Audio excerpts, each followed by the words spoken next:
Je voudrais donc, dans cet enseignement, expliquer pourquoi il était important de comprendre le mécanisme qui s'appelle Mashiach ben Yosef et Mashiach ben David. Parce que il me semble qu'il y a deux approches fondamentales concernant la venue du Mashiach. Et il est important de les signaler pour qu'on sache qu'il y a une différence et que cette différence va avoir des incidences sur notre comportement, sur nos efforts et tout ce que cela comporte. La première approche parle de l'attente du Mashiach. C'est une approche qui met l'accent sur le fait qu'après que le peuple d'Israël est passé tellement d'épreuves et qu'il est tellement attendu depuis déjà pratiquement 2000 ans, depuis la destruction du deuxième temple et notre départ en exil, l'exil le plus long, l'exil d'Édom, nous avons une impatience d'attente, et nous souhaitons, des fois même réclamons, prions pour la venue du Mashiach le plus rapidement possible pour mettre fin aux souffrances du peuple et à l'absence, trouver un remède à l'absence de tout ce qui nous manque. L'absence du Beth Amikdash et l'absence de la prophétie, l'absence d'une situation de shalom dans le monde. Nous avons donc une attente fébrile et nous posons tous les matins la question de savoir si on ne va pas nous annoncer aux informations que le Mashiach est arrivé. C'est pour ça qu'on ne veut d'ailleurs rater aucune information. Parce que si par hasard, imaginez-vous, aux informations de 9h15, on est annoncé la venue du Mashiach et qu'on n'entend que les informations de 9h30, voilà que depuis un quart d'heure, le Mashiach est là et qu'on ne l'a pas su. Alors ça, c'est une première approche. La deuxième approche, c'est une approche qui est apparue il y a de cela 250 ans, de façon claire, bien enseignée, et il faut le savoir, c'est pas une rumeur, c'est une approche qui a une origine dans un Beth Midrash. Ce Beth Midrash est le Beth Midrash du Gaon de Vilna. Dans ce Beth Midrash, le Gaon de Vilna, par sa propre étude et peut-être par des traditions qu'il avait reçues, le Gaon de Vilna était, on l'appelle le Gaon, était un homme qui était féru dans tous les domaines de la Torah et pas seulement, qui connaissait aussi bien les secrets de la Torah que le sens dévoilé de la Torah. Il a expliqué à ses élèves qu'on n'était pas là pour attendre la venue du Mashiach. Alors, si on n'est pas là pour attendre la venue du Mashiach, qu'est-ce qu'on fait? Vous savez que Maïmonide, dans ses 13 articles de foi, a inclus la foi dans la venue du Mashiach. Alors, si donc on n'est pas là pour attendre la venue du Mashiach, comment on va quand même faire preuve de notre foi dans la venue du Mashiach, puisque ça fait partie des 13 articles de foi? Le Gaon de Vilna a enseigné à ses élèves qu'on est là pour préparer la venue du Mashiach et pas pour l'attendre.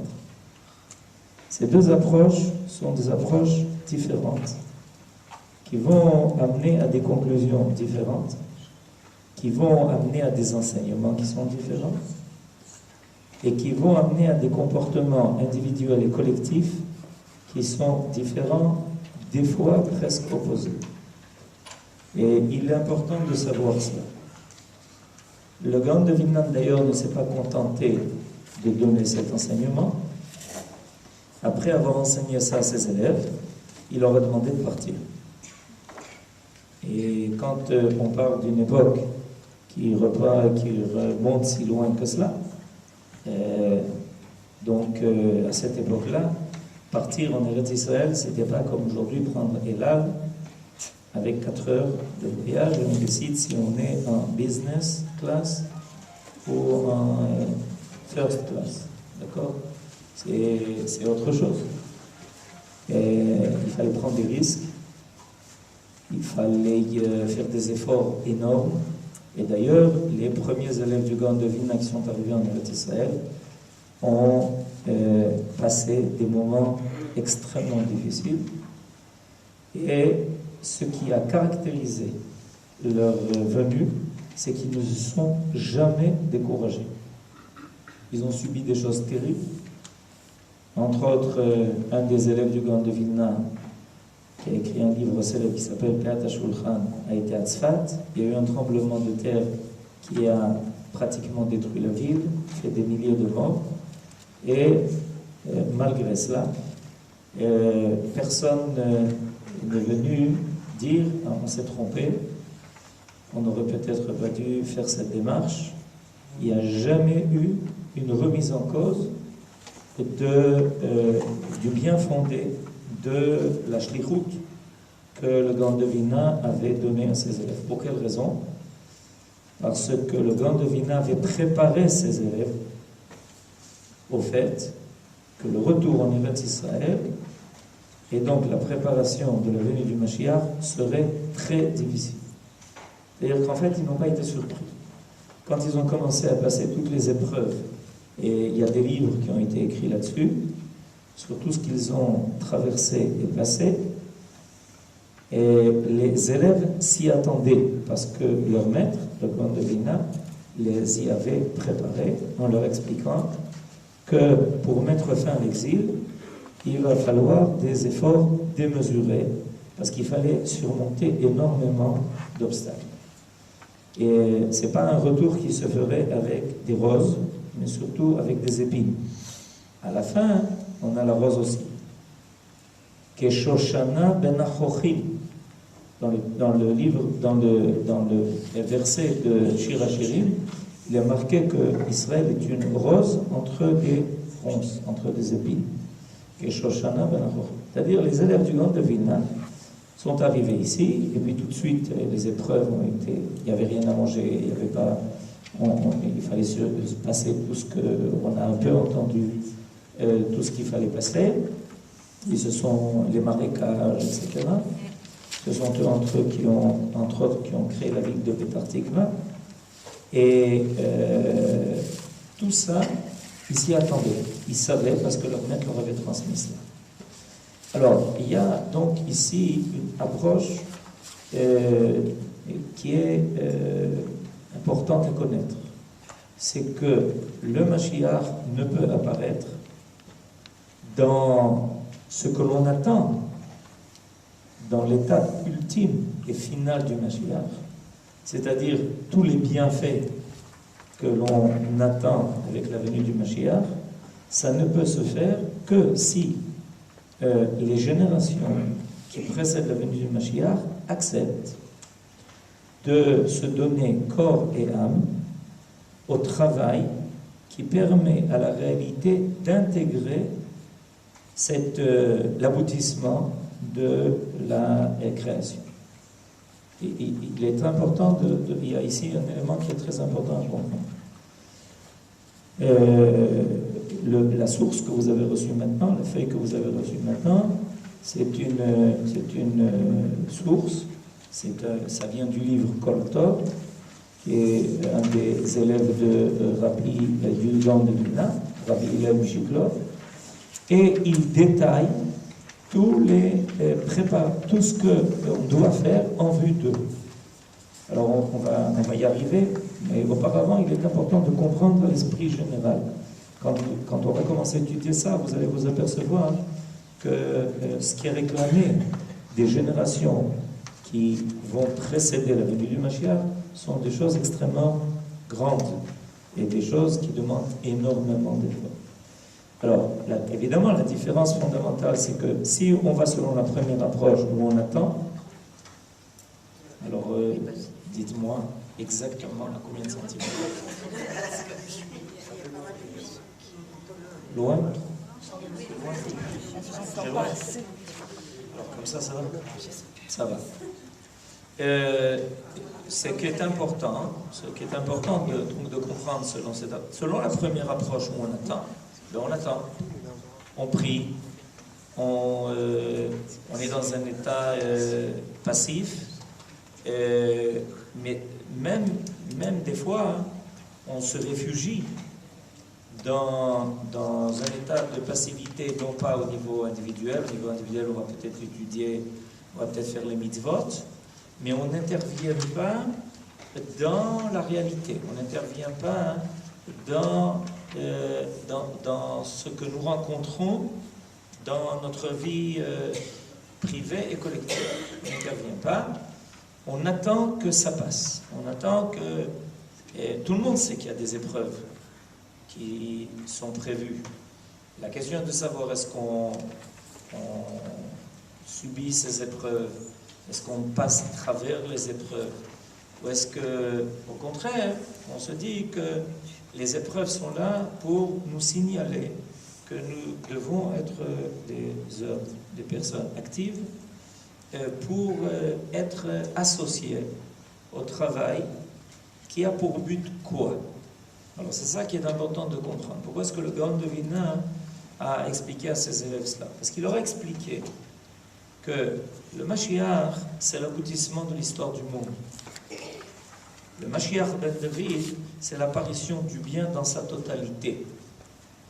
Le Mashiach ben David, c'est non seulement que le Ham Israël voit la fin de ses souffrances et de son exil et la reconstruction de sa royauté et la reconstruction du temple, mais c'est en réalité une remise en place de l'histoire au niveau mondial et même cosmologique. Donc c'est beaucoup plus grand que se confiner dans une situation où on attend que pour nous ça aille mieux. Ça c'est une vue qui est extrêmement restreinte de, en réalité, ce que la Torah nous a transmis dans le secret de ce que le Mashiach.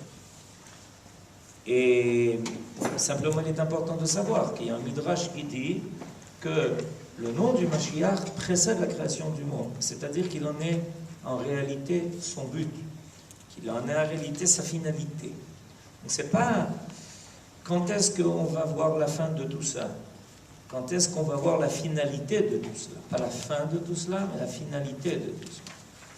Le Gaon de Vilna a expliqué que Akadosh Baruch Hu a pris le Ham Israël comme étant le pilote qui permet à l'histoire d'arriver à son but, à sa finalité, à son idéal.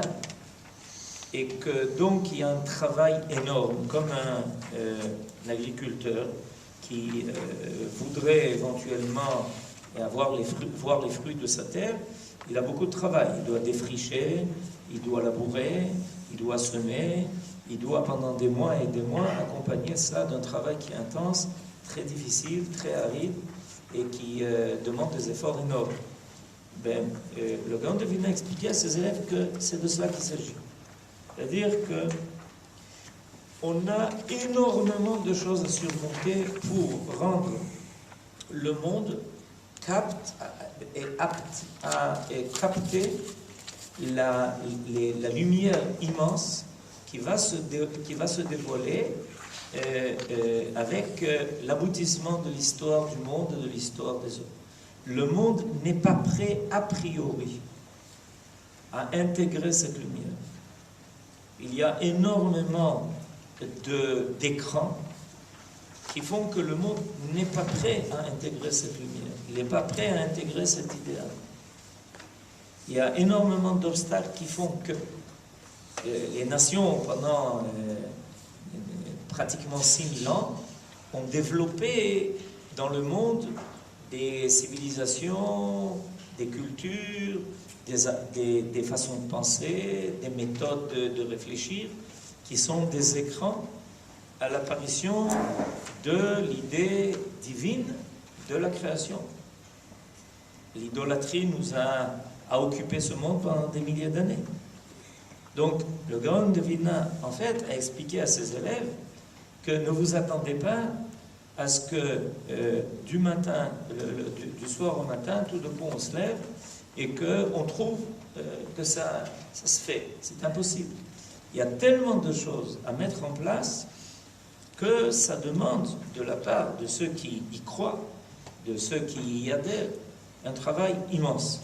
Une fois, j'ai rappelé ici que les élèves du Gaon de Vilna sont partis donc de Russie pour arriver en Eretz Israël. Ils ont pris chacun avec eux une pioche.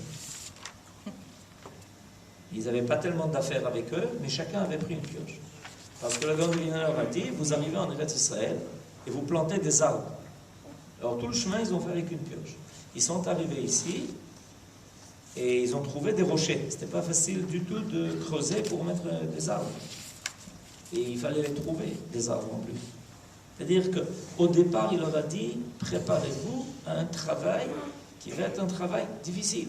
Alors ils sont arrivés et puis tout d'un coup, ils ont vu ici qu'avant de piocher, il fallait d'abord essayer même de vivre avant de pouvoir commencer à piocher. Mais vous comprenez que l'idée qui les accompagnait est une idée qui était au départ travail, melacha. Il fallait faire ce travail. Alors, il a donné à ses élèves, à ses élèves les plus proches, il leur a donné la liste, et ça c'est ce qui est important, c'est que des fois on parle de la Géoula, on parle de la fin des temps, on parle de la venue du Mashiach, dans des termes qui sont très larges. C'est-à-dire, on vous promet que tout ira bien.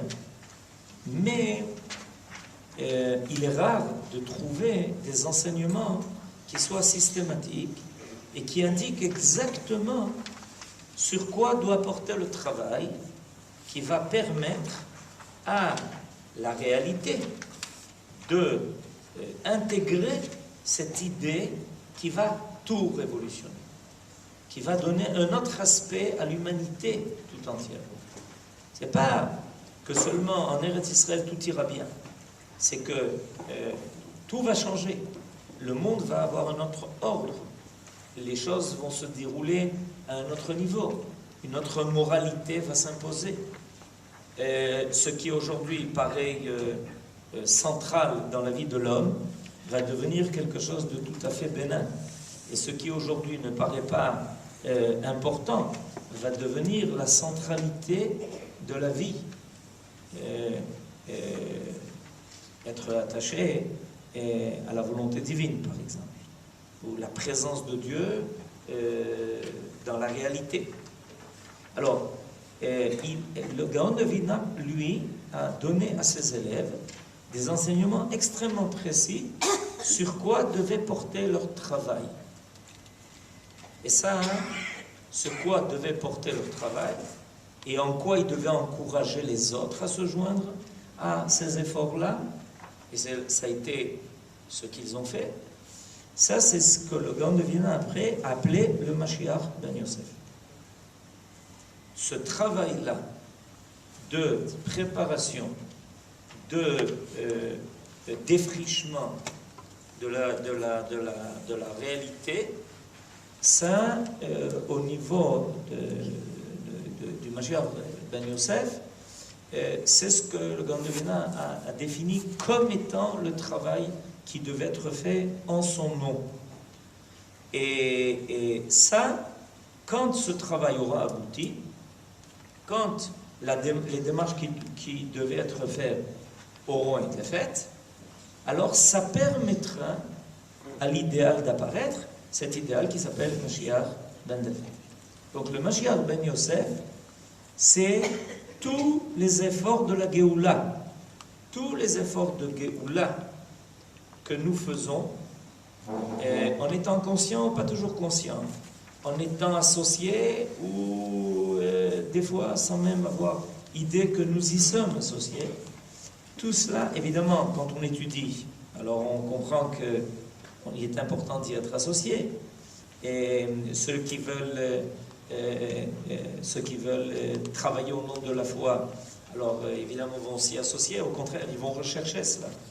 Non seulement ils vont pas attendre que ça se passe, que les événements passent, mais au contraire, ils vont rechercher.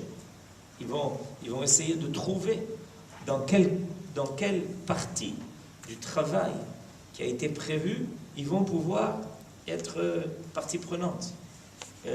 Parce que ça donne évidemment un mérite énorme que d'être associé à ce travail qui permettra à la réalité d'intégrer finalement l'idée finale.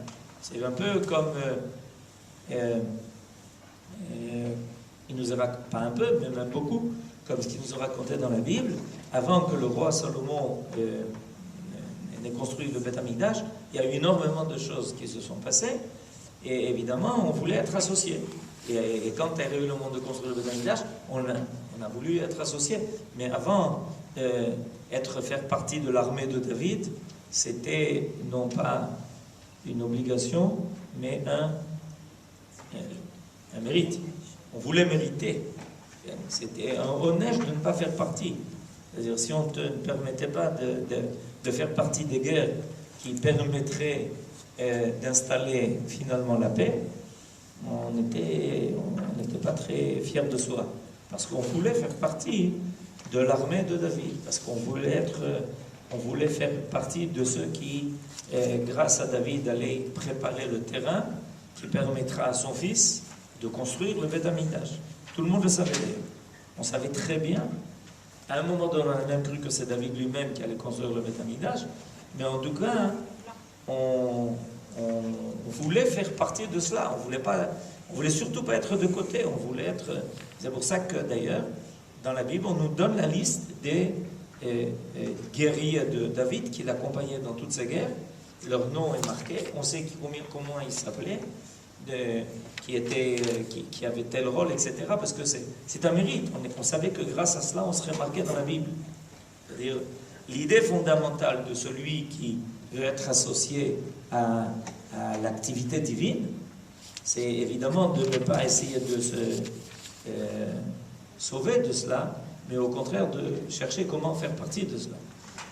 À l'époque de David, c'était être inscrit dans la Bible. À notre époque, c'est continuer d'écrire la Bible.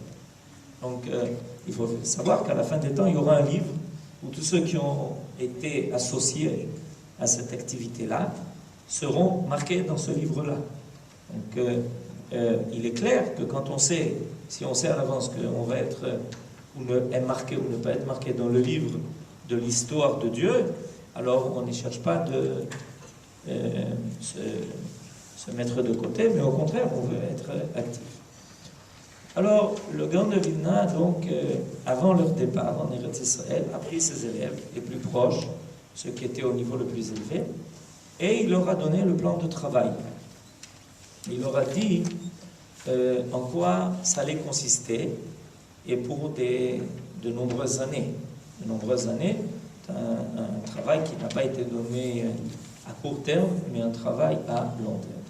Alors, ce que je me proposais de faire avec vous dans cette étude, c'est précisément de voir quels sont les tikkunim. C'est comme ça qu'il a appelé. Il a appelé ça les tikkunim. Quels devaient être les tikkunim, c'est-à-dire quel devait être le travail qui devait être fait, entrepris, par ceux qui voudraient participer à la préparation qui permettrait au Mashiach ben David d'apparaître dans un monde qui peut l'intégrer. Le monde a besoin de se préparer à intégrer cette idée de Mashiach ben David. C'est pas une chose qui peut tomber comme ça du ciel. Il y a beaucoup de choses, il y a trop de choses qui vont changer. Et on sent d'ailleurs dans l'histoire de ces dernières années une fébrilité au niveau de l'histoire du monde, où on sent que le monde sent qu'il y a quelque chose qui va changer. On voit des changements énormes qui se produisent en très peu de temps, alors que on n'était pas habitué à ce rythme-là, mais avec le temps, c'est de plus en plus vite. Il y a énormément de choses qui changent en très peu de temps, parce qu'en réalité, se mettent des choses en place qui petit à petit permettent au monde d'intégrer une nouvelle dimension des choses. C'est pas dans le monde tel qu'il était au Moyen-Âge que le Beth Amikdash pouvait être construit. C'est pas seulement parce que à cette époque, c'est les croisés qui occupaient Jérusalem. C'est parce que le monde ne peut pas intégrer un idéal tellement énorme quand on est au Moyen-Âge. Ça ne marche pas. C'est pas possible. C'est pas avec un monde de Première Guerre mondiale et Deuxième Guerre mondiale qu'on peut intégrer l'idée du Beth Amikdash. C'est pas possible. C'est un idéal qui est tellement grand et tellement parfait, qui demande de la part de l'homme une telle moralité qu'on ne peut pas supposer que dans les couloirs de l'ONU se joue le sort du Beth Amikdash. Ça ne marche pas. Là-bas, on fait que mentir. Alors imaginez-vous alors que Yerushalayim s'appelle Ir Haemet, la ville de la vérité. Alors vous comprenez que dans un monde où celui qui ment le plus est celui qui réussit le plus, on ne peut pas dire que dans un monde pareil, tout d'un coup, le Beth Amikdash va apparaître. Ça rime à quoi? Il n'a pas sa place, il se sentirait très mal à l'aise. Le Beth Amikdash se sentirait très mal à l'aise. Donc il y a un travail qui est à faire, et ce travail-là, c'est le travail que le Gaon de Vilna a expliqué à ses élèves. Bon, alors, dans les pages qui vous ont été distribuées, il y a comme ça 7 tikkunim qui sont prévus.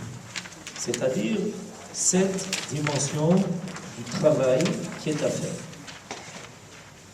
Alors, avant de lire en ivrite et traduire en mauvais français, est-ce qu'il y a d'autres feuilles disponibles? Avant de lire en ivrite et de traduire en mauvais français ce qui est marqué dans le livre Kolator, je voudrais faire une précision, c'est que dans ce livre-là, qui est un livre qui est écrit une partie dans des choses qui sont à peu près compréhensibles et une autre partie dans un langage qui est un langage des secrets de la Torah. C'est pour ça qu'à propos de chacune des choses qu'on va lire maintenant, il y a toujours 2 paragraphes qui apparaissent. La façon dont c'est rédigé dans un langage des secrets de la Torah. C'est-à-dire qu'on ne comprend pas. Par contre, ensuite, il y a marqué Al Derech Hapshat. Alors, évidemment, nous, on est modeste, on va tout de suite arriver à Derech Hapshat, c'est-à-dire une traduction dans ce que nous sommes capables d'intégrer de ce que le Gaon de Vilna a transmis à ses élèves dans un langage secret. Évidemment, ça c'est aussi une difficulté. Et puisque j'y arrive, alors je vais parler de cette difficulté.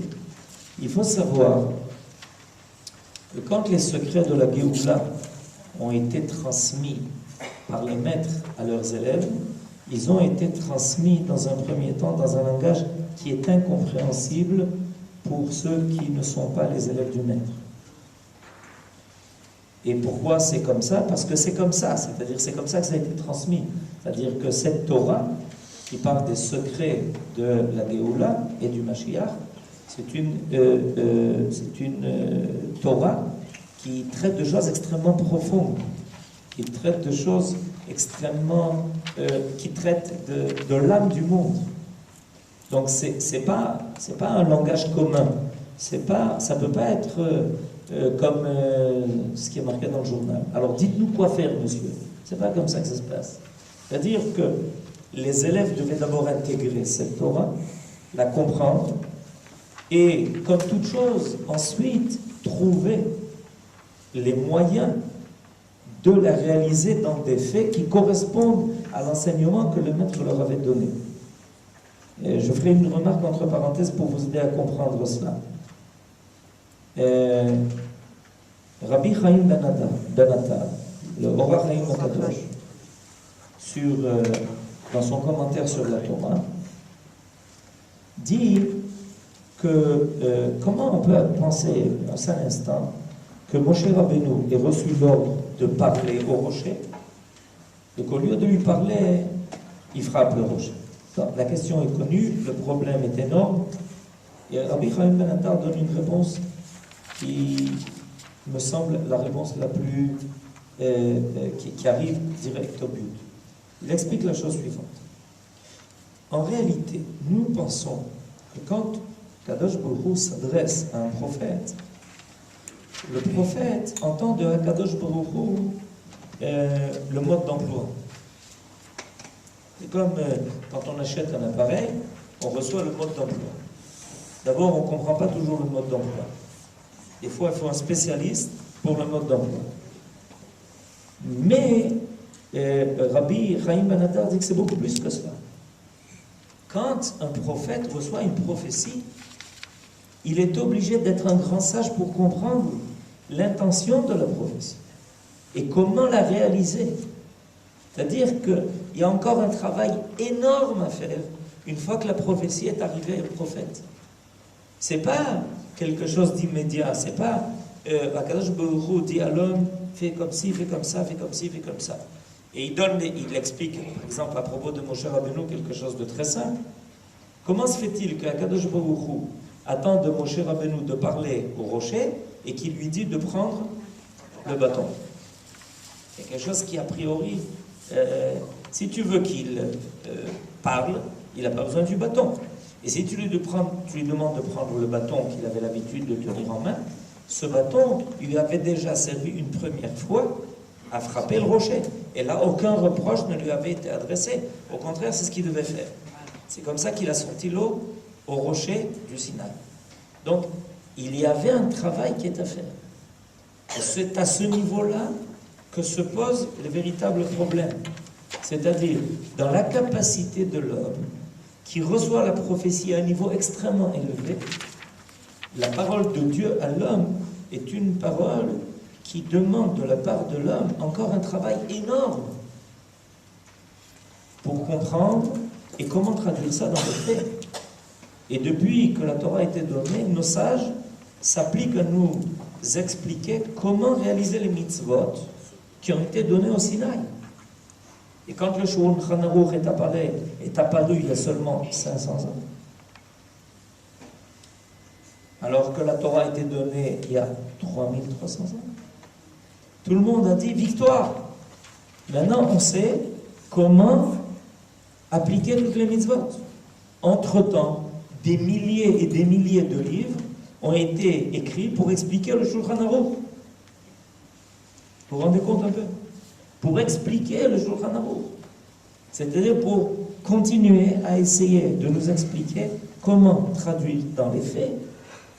Et ça, c'est au niveau des actes les plus simples. Faire le kiddush ou enlever la chala. Imaginez-vous ce qui se passe au niveau de la révélation de la Torah de la Géoula.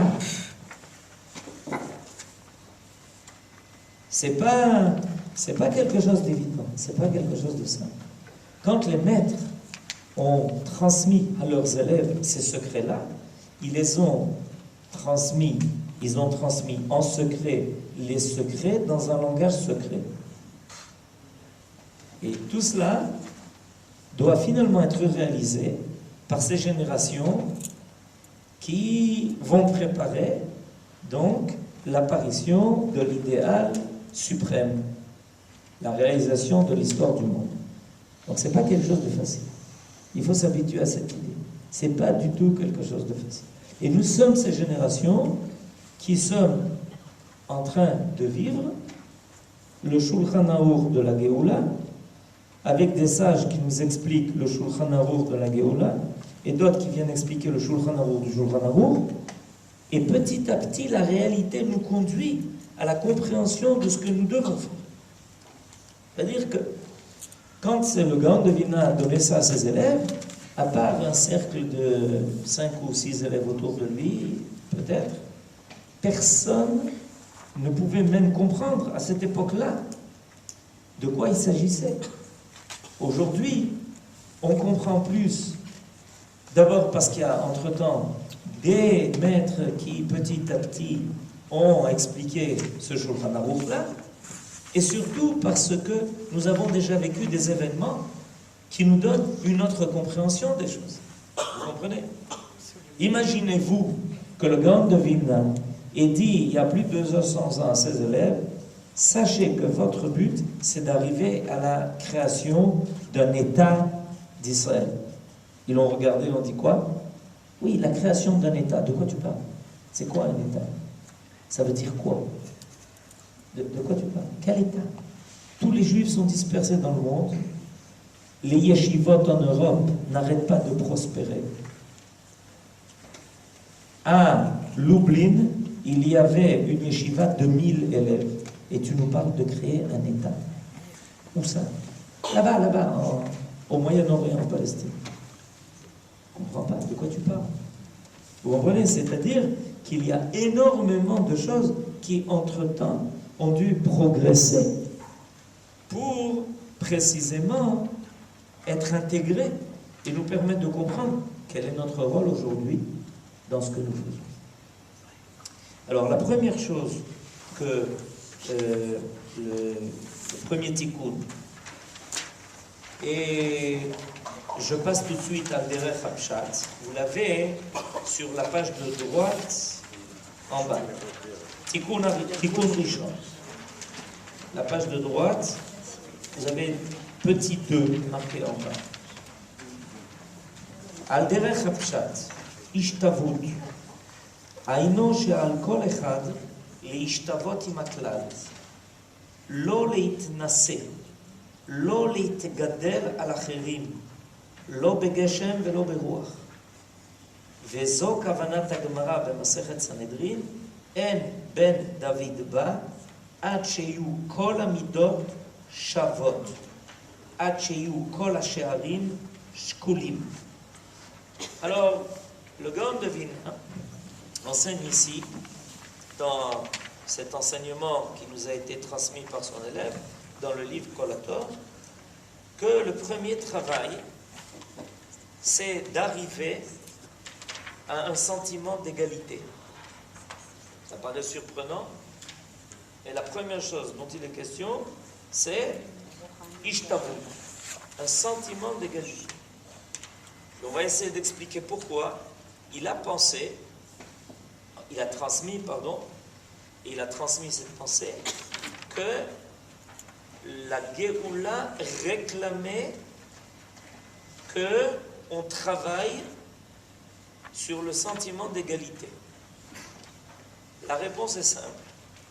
C'est que on a comme rôle essentiel à la fin des temps de reconstituer un sentiment collectif.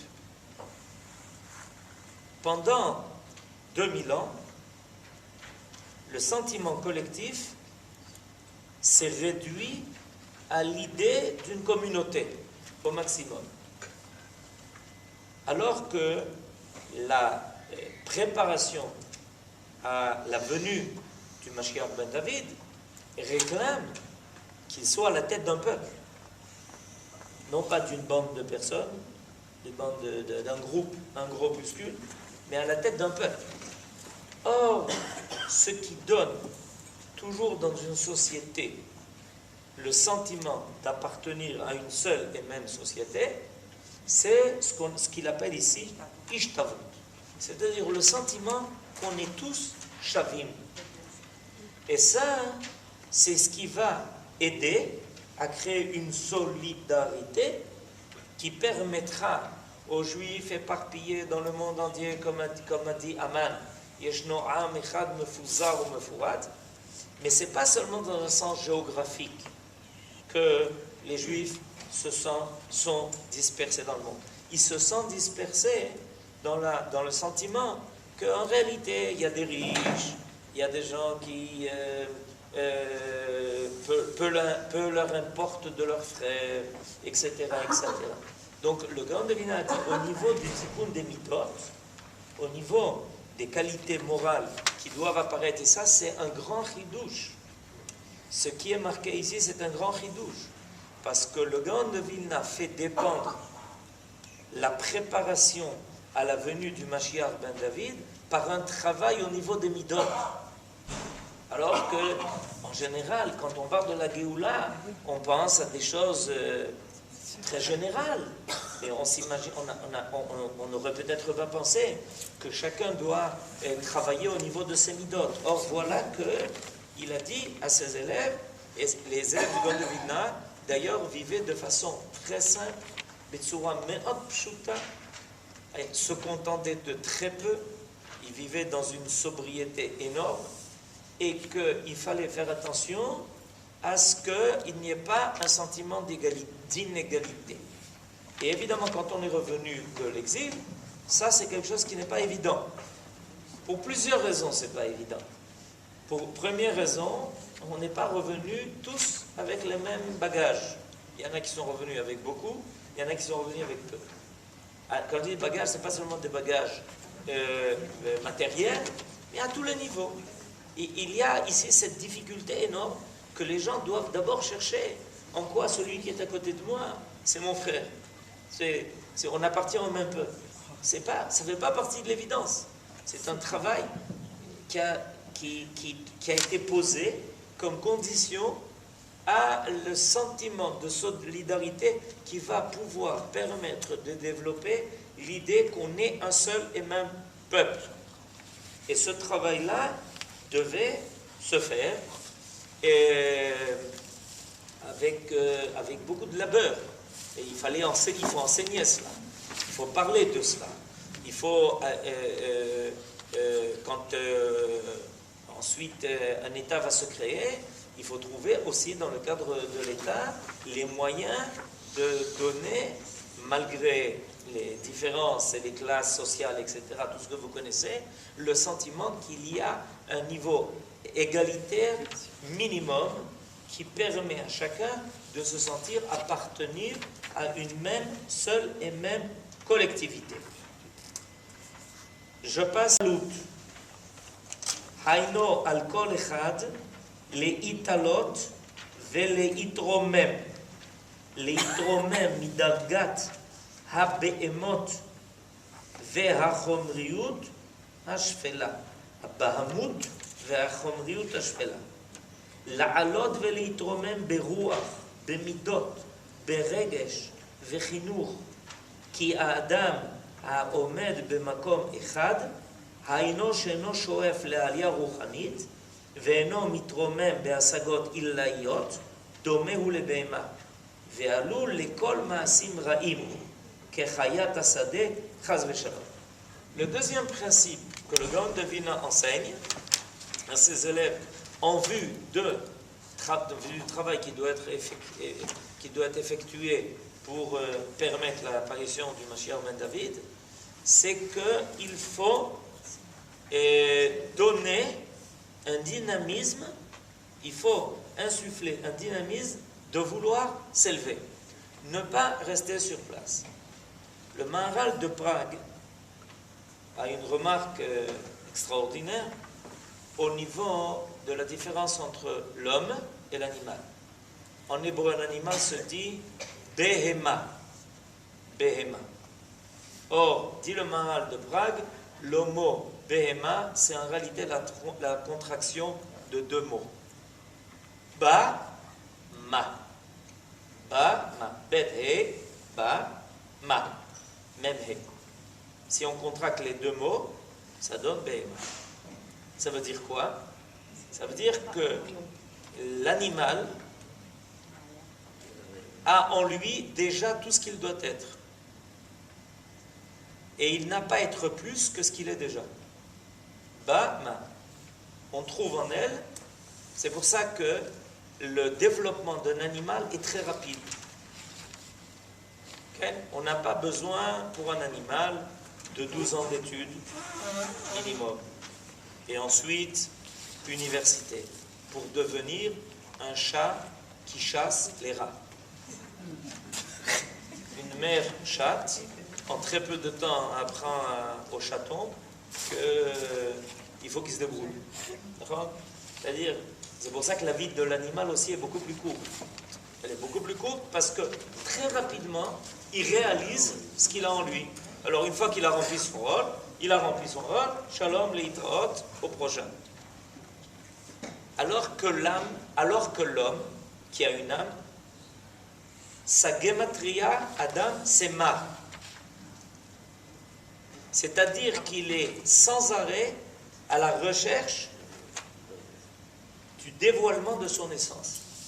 Adam, en gematria, c'est 45. C'est ma. Ma, c'est rien. Non? Ma, c'est toi. Ça veut dire l'essence de la chose. Le travail de l'homme, c'est un travail qui est beaucoup plus lent et beaucoup plus long. Parce que quand il apparaît, a priori, il est en situation inférieure à l'animal. L'animal, en très peu de temps, il est capable d'être indépendant, de faire exactement ce qui est nécessaire à sa survie. Alors que l'enfant, le bébé, quand il naît, il est complètement dépendant, ça lui prend énormément de temps à développer toutes les facultés qui lui permettront de même passer une route. On n'a pas le droit de laisser traverser la route par un enfant qui a moins de 9 ans. Vous ne saviez pas ça, c'est interdit. Et encore. Si vous laissez passer votre enfant, il a moins de 9 ans, le Derech Hebron, vous commettez une faute. Pourquoi? Parce qu'on explique qu'un enfant n'a pas l'évaluation ni de la vitesse, ni des distances. Et il s'imagine que la voiture est encore très loin, alors qu'à la vitesse où elle arrive très rapidement, et lui, il pense qu'il a le temps comme ça de traverser la route, et alors il est en danger. Mais un animal, il a besoin de 29 ans pour ça. Au bout de 9 ans, il a déjà fini sa carrière. C'est-à-dire que l'homme a un potentiel beaucoup plus grand, mais en contrepartie, ça lui prend beaucoup plus de temps pour le révéler et pour le dévoiler, et il va pouvoir s'élever bien au-delà, bien au-dessus de l'animal. Et en réalité, même dépasser les anges. Ce que dit le Maharal. Alors, c'est pour ça, dit le Gaon de Vilna, que ce qui est très important en vue de la Géoula, c'est que personne n'ait envie de rester sur place. Étant donné qu'on se dirige vers quelque chose d'idéal, il faut qu'il y ait une dynamique chez chacun de vouloir s'élever, de vouloir être meilleur, de vouloir plus étudier, de vouloir plus faire, de vouloir une éducation qui soit meilleure. Il faut qu'il y ait un sentiment général. Il y a une espèce de, chez l'homme, le Yetzirah, c'est la fainéantise, c'est-à-dire, ça suffit. Par exemple, on décide de se battre en retraite. Ça s'appelle prendre la retraite. Battre en retraite. C'est-à-dire 60 ans, zéro, vous avez fini de vivre, monsieur. Installez-vous et sucez le pastis. À 60 ans, un homme est au moment de sa vie où il est capable de plus donner. Parce qu'il a le temps d'étudier, d'avoir de l'expérience, etc. C'est à ce moment-là qu'on attend de lui d'être le plus présent. Enfin, on lui dit non, mettez-vous à la retraite, allez mourir tranquillement. Laissez les autres faire. Alors, ça, c'est une différence fondamentale d'approche. Où dit le Gaon de Vilna, il faut, c'est pour ça que dans la tradition des élèves du Gaon de Vilna, il y a cette tradition d'étudier, de toujours progresser, même si tu as déjà étudié, de continuer et d'avancer, de progresser et de s'en sortir de ces yeshivot, les Talmidei Chachamim les plus grands, qui ont toujours éclairé de leur sagesse la Torah en Israël. Pourquoi? Parce qu'ils avaient ce dynamisme. Et si tu as planté un arbre, plante deux. Si tu as réussi à conquérir un marécage, il faut en conquérir deux. C'est-à-dire un dynamisme profond de toujours faire avancer les choses. Te faire avancer toi-même, et grâce à cela, faire progresser la réalité. Ne jamais accepter de rester sur place. Ce dynamisme-là, c'est ce qui finalement a fait qu'on est là où on est aujourd'hui. Imaginez-vous que ceux qui ont débarqué dans le pays il y a 150 ans aient décidé de rester sur place. Aujourd'hui, vous vous rendrez compte que le pays, il n'aurait pas l'aspect qu'il a. D'accord ? C'est parce qu'il y a eu un dynamisme qui a été profond, qui a été insufflé chez tous ceux qui sont venus là. On leur a dit, écoutez, si vous êtes là, ici on ne peut pas ne rien faire. Il faut travailler, il faut se battre, il faut étudier, il faut construire, il faut assécher les marécages, il faut tout ce que vous voulez. Ça, mais en réalité, c'est une prise de conscience. Il y a quelque chose de profond qui doit se passer au niveau de la conscience de l'homme, qui lui dit qu'un homme, ça s'appelle Mehaler. C'est celui qui marche. Un homme n'a jamais le droit, à aucun moment de sa vie, de dire, voilà, ça y est, j'y suis arrivé. Le jour où il dit cela, il met non seulement en danger sa propre existence, mais en fait le processus tout entier. On progresse. Tikkun shlishi, התקללות על דרך הפשט, התקללות היינו שכל אחד, כל פרט בישראל, צריך להתקלל בתוך הכלל. אין בפרט אלא מה שבכלל. כל ישראל ערבים זה לזה. כל פרט הוא חלק מהכלל. אין נפרד פרטי בישראל מכל הבחינות, הן בהרמת קרן הכלל, והן בעזרת אחרים. וגם בתוכחה זה לזה. כי לא חרבה ירושלים, אלא בשביל שלא הוכיחו זה את זה. Alors, le troisième point, la troisième étape dans le travail qu'on doit faire, ça rejoint ce que j'avais dit au début, c'est qu'il faut qu'il y ait un sentiment profond qu'on est, à partir du moment où on est rentré dans la phase de la Géoula, on est rentré dans la phase où la collectivité d'Israël, ce qu'on appelle Knesset Israël, est en train de se reconstruire. Donc, l'accent doit être mis sur le côté klali de l'homme, c'est-à-dire sur son côté collectif.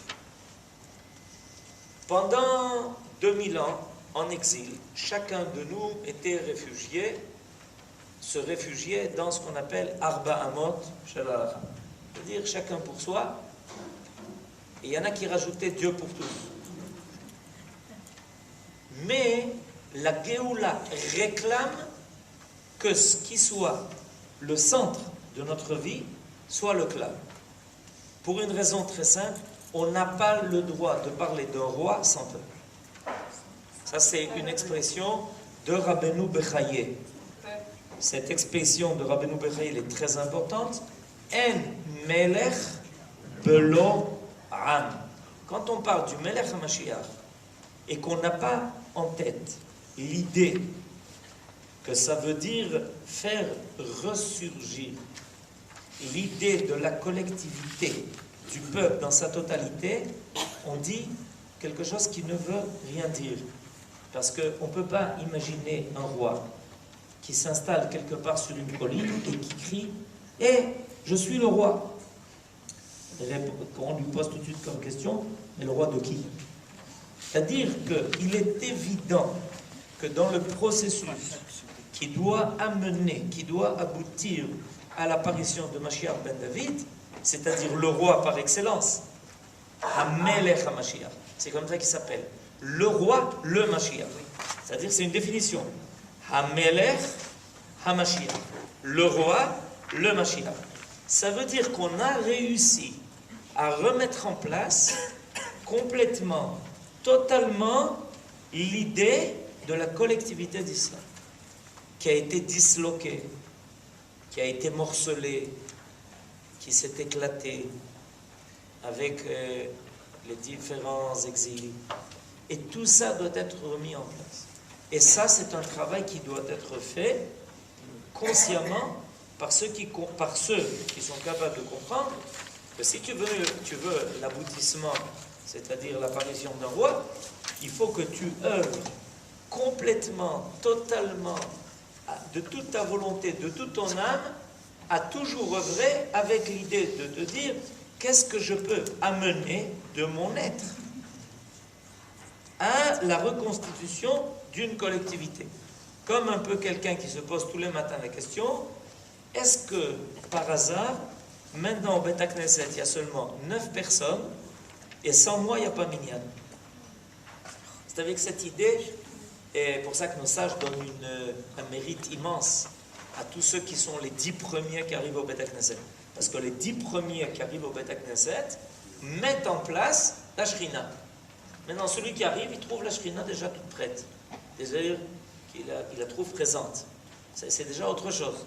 Les 10 premiers, par leur présence, ont réussi à créer le cadre qui permet à la Shrina d'apparaître. Alors quand on vient, ensuite tu viens et tu te joins, bon, alors, tu peux commencer à dire Kaddish, Kedusha, Baruchu, Kriyat Torah, Birkat Kohanim, et tout ce qui s'ensuit. Il faut être conscient de cela.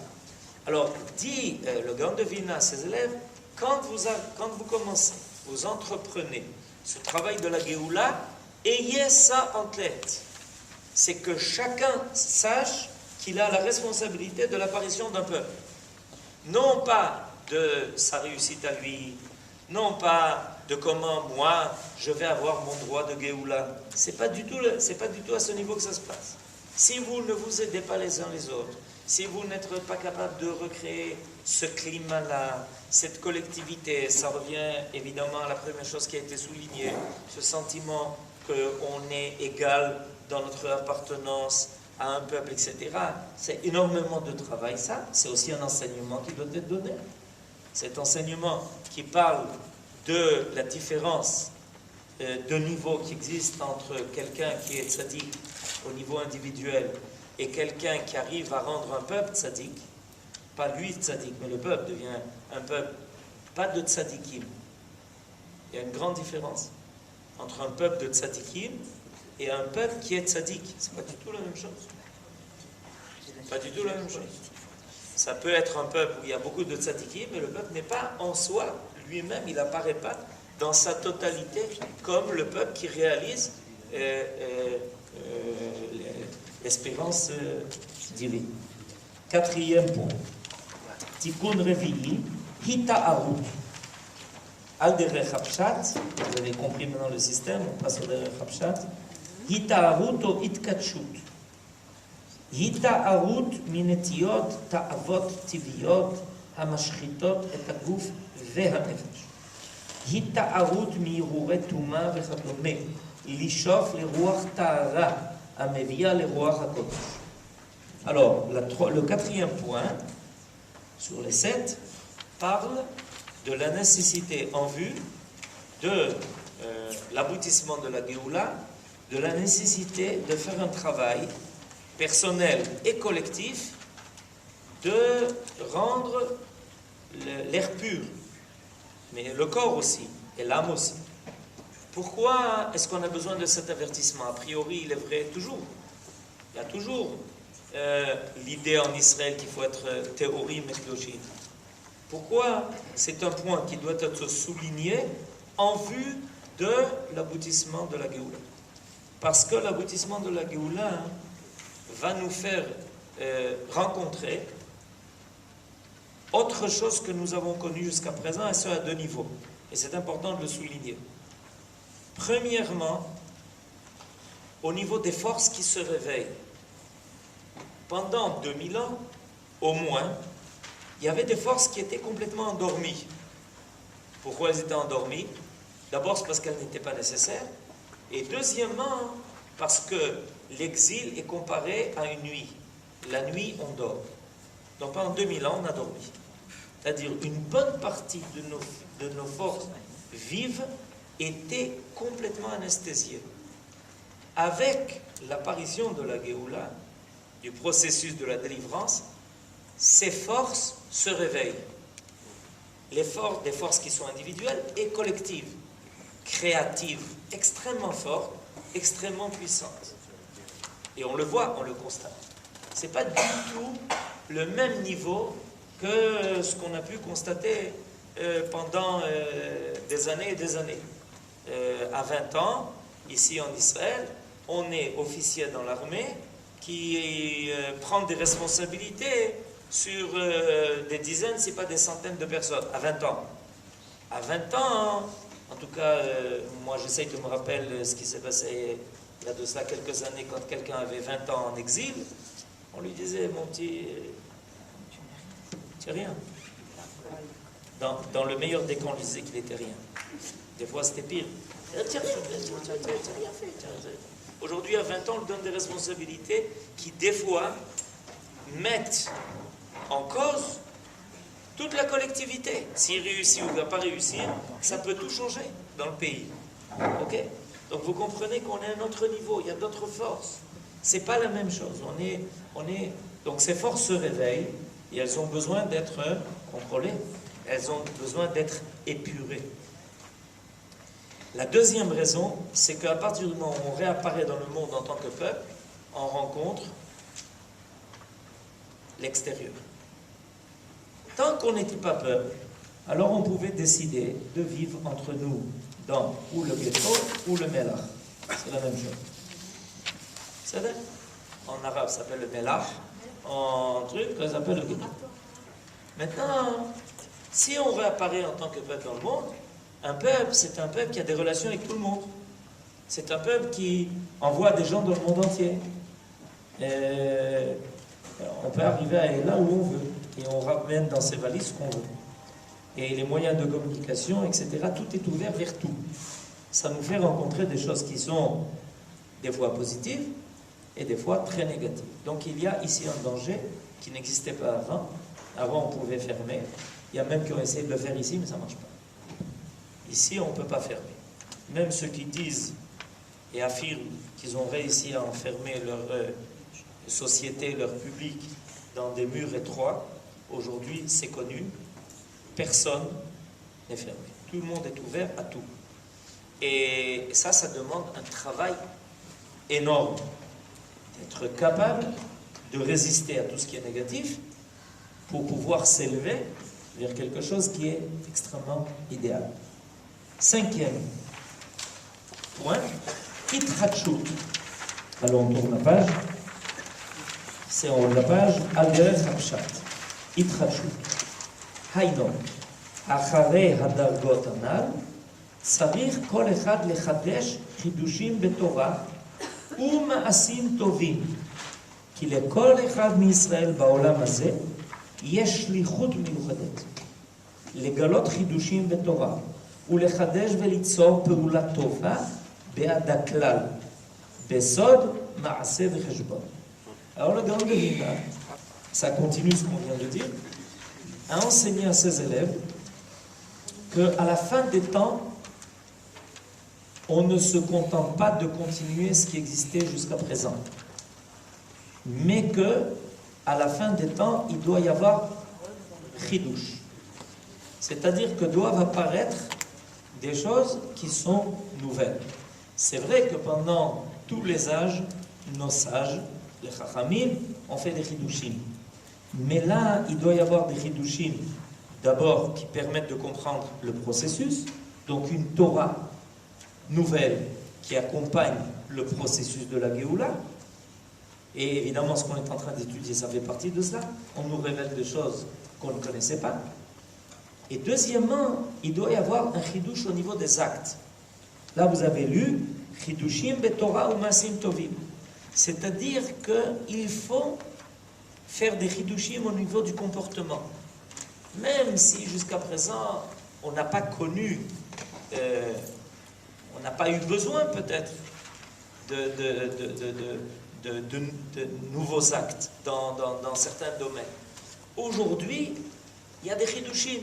Tout d'un coup, on a besoin de faire du chesed à un niveau collectif, pas seulement au niveau individuel. De tout temps, on a aidé son voisin, si on savait qu'il était juif. Mais aujourd'hui, on a besoin de faire du chesed au niveau collectif. On a besoin de faire le tov à un niveau qui est différent. De tout temps, en Israël, dans le peuple juif, on a étudié. Mais aujourd'hui, on a besoin de faire des rassemblements pour étudier par centaines et milliers de personnes.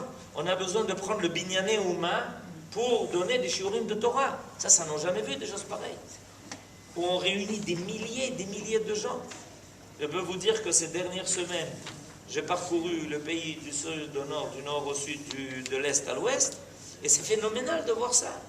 On voit dans toutes les villes des centaines de personnes qui se rassemblent pour venir étudier, comprendre, traiter de tous les sujets, et hommes comme femmes.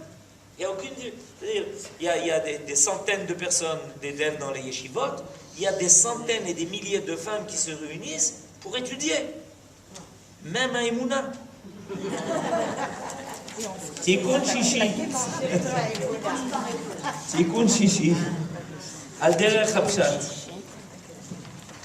Idgabrut. Hayno. Al derech hapshat. Idgabrut al ruach hatuma haklalit.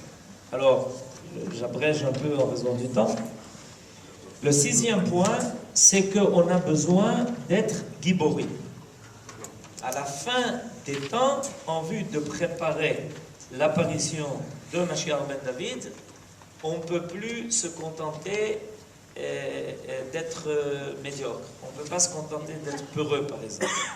Ça demande de la part de tous une mida, une vertu de gvura, de vaillance, même d'héroïsme, de Messirut Nefesh. Avant, c'était pas quelque chose qui était enseigné de façon systématique. Aujourd'hui,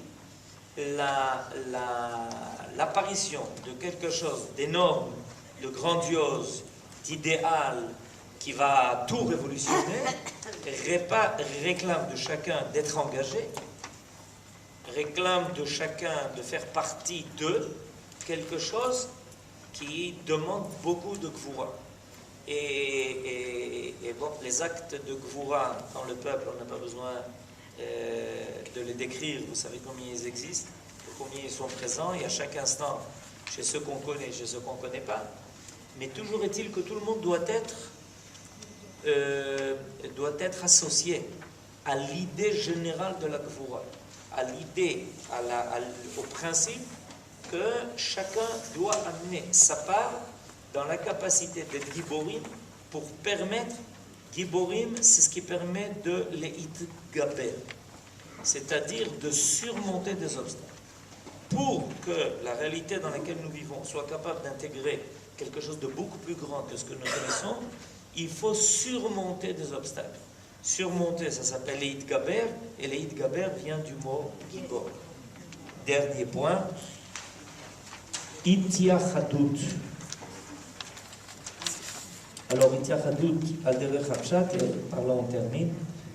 Itiachadut im kutsha berichu, acharei ha'aliyah, bechol sheshet hadarkot הקודמות, אפשר להשיג את הדרגה של ייחוד קודשה בריחו ושכינתה, והחזרת השכינה לציון, ושלמות הגאולה מהרה אמן. Ça se termine bien. Alors, le dernier point, c'est qu'il faut que l'on sache, il faut qu'on soit conscient que toutes ces vertus, toutes ces qualités dont on vient de parler, qui doivent apparaître au niveau de l'individu et de la collectivité surtout, le Gaon de Vilna a expliqué à ses élèves que ça va mener, ça va conduire au fait que finalement la présence divine va apparaître en Israël de façon grandiose et que le Ham Israël va vivre une réalité qui sera très différente de la réalité du monde naturel que les nations ont jusqu'à présent connu. Et c'est pour ça que on n'aura pas besoin de convaincre les gens d'être croyants. Ça va être le contraire. Il faudra expliquer comment on pourra, tout d'un coup, cet éveil énorme qui va apparaître au sein de chacun, de vouloir. Et au moment où le Beth Amikdash existe, des fois le prophète vient dire, le Beth Amikdash, il faut faire attention, ne venez pas n'importe comment, parce qu'il y avait une soif énorme de pouvoir rencontrer la divinité qui se révélait dans le Beth Amikdash. Et à la fin des temps, les prophètes ont déjà annoncé qu'il y aura une soif énorme de la connaissance de Dieu et que Bezrat Hashem, cette soif sera rassasiée. Amen. Je Amen. voudrais profiter pour remercier toutes celles qui ont aidé, participé à cette première partie du séminaire en français et qu'on se rencontre pour de bonnes choses. Bezrat Hashem. Amen.